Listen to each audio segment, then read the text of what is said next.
A damning report by a United Nations scientific panel released on Monday said the world's climate was changing at unprecedented levels, adding that humans are to blame.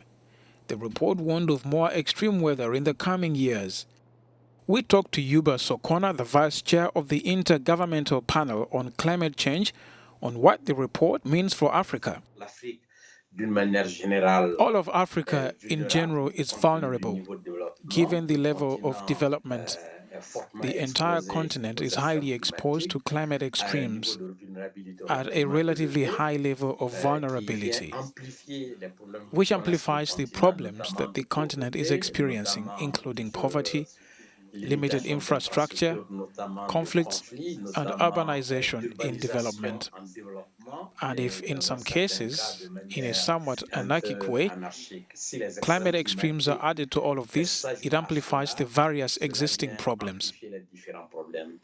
The report said humanity will suffer the consequences of rising sea levels before urging drastic cuts to greenhouse gas emissions. Some countries can face and react much faster than others. North Africa is much more able to cope than Sub-Saharan Africa. South Africa is also a special feature of other parts of Sub-Saharan Africa.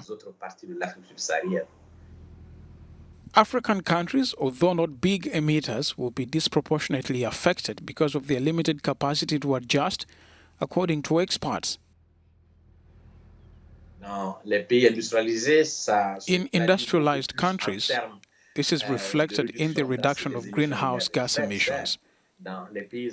In African countries, particularly in Sub-Saharan Africa, it is much more about green gas avoidance and having a low-carbon, climate-resilient development model. Insofar as it is in developing countries that energy infrastructure is being built, as well as urbanization and the agriculture sector. We can think and develop all these sectors totally different from what we have known so far, so that they are climate resilient and low carbon, if not zero carbon. Of the 9 African sub-regions, the IPCC noted an observed increase in extreme rainfall for just 2, Western and Eastern Southern Africa.